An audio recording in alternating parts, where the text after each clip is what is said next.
안녕하십니까? 오늘은 영화 쇼생크 탈출로 우리가 인생의 힘든 고난, 삶의 힘든 고통과 고난에 빠졌을 때 어떻게 헤쳐나가야 될 것인가, 그 이야기를 같이 한번 나눠보도록 하겠습니다. 오늘은 첫 번째 시간으로 그 인생의 벼랑 끝에서 완전히 인생의 밑바닥에 떨어졌을 때 어떻게 해야 될 것인가, 그 첫 번째 시간 완벽히 부서져라 라는 제목으로 강의를 시작하도록 하겠습니다.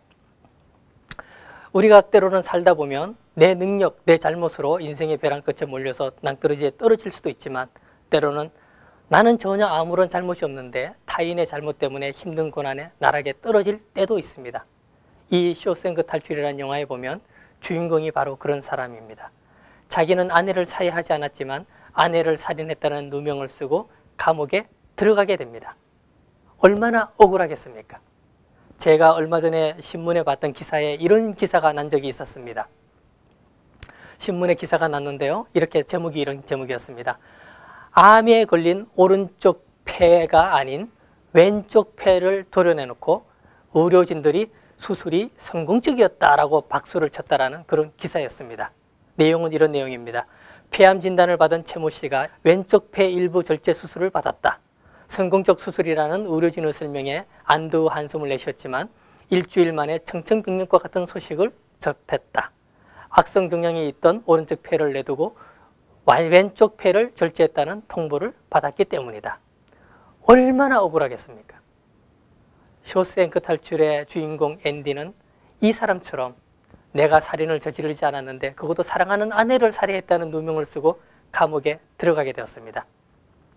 그 감옥에 들어갈 때 사람들은 어떻게 변화되느냐? 첫 번째, 인생의 누명을 쓰고 밑바닥에 내려가고 해서 가장 낮은 바닥에 왔을 때 우리가 깨달아야 될 것, 첫 번째, 나의 본 모습이 무엇인지 고민해야 된다라는 것입니다.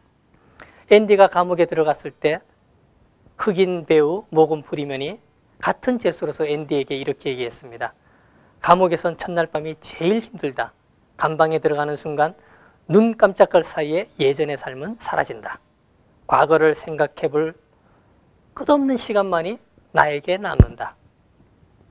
그럴 때 대부분의 신참들은 울음만 터뜨린다. 왜 울음만 터뜨릴까요? 삶의 밑바닥에서 이제 더 이상 내려갈 곳이 없는 그곳에서 과거를 회상하고 되돌아보고 뭔가 잘못되었는지를 되찾고 실수를 극복할 수 있는 힘을 길러야 되는 그곳에서 말입니다. 그럴 때 후회하는 사람들, 눈물만 보이는 사람들의 유형은 바로 이렇습니다. 첫째, 지나온 생활이 너무너무 후회스러워서 그래서 울고요. 두 번째, 할 수 없지 뭐, 들어왔는데 그냥 감옥소 생활 현실에 안주해야지, 그런 생각에서 울고요. 그러나 우리가 정말 바라는 사람들은 바로 이런 사람입니다. 뭐가 잘못됐지? 어디서 잘못된 거야? 라고 해서 같은 실수를 되풀이지 않는 사람입니다. 그리고 이 삶의 밑바닥에서 우리가 배워야 될 또 한 가지가 있다 그러면, 정말 중요한 게 뭔지, 내가 지금까지 살아올 때 내가 가장 중요하다고 생각했던 것이 과연 중요한 것이었던가를 되새겨 보아야 한다는 것입니다. 라이터를 켜라라는 영화가 있습니다. 그 영화에 보면 백수인 예비군, 어떤 백수가 예비군 훈련을 갔다가 조폭을 만나서 하나밖에 없는 라이터를 뺏기게 됩니다. 라이터 하나 200원밖에 안 합니다. 그 200원짜리 라이터를 찾자고 조폭을 쫓아가서 싸움을 거는 그런 이야기입니다. 목숨을 건다라는 얘기죠. 200원 때문에. 인생에 더 이상 내려갈 곳 없는 그곳에서 우리가 나를 찾고 나를 깨닫고 내 본연을 찾아야 된다는 것입니다.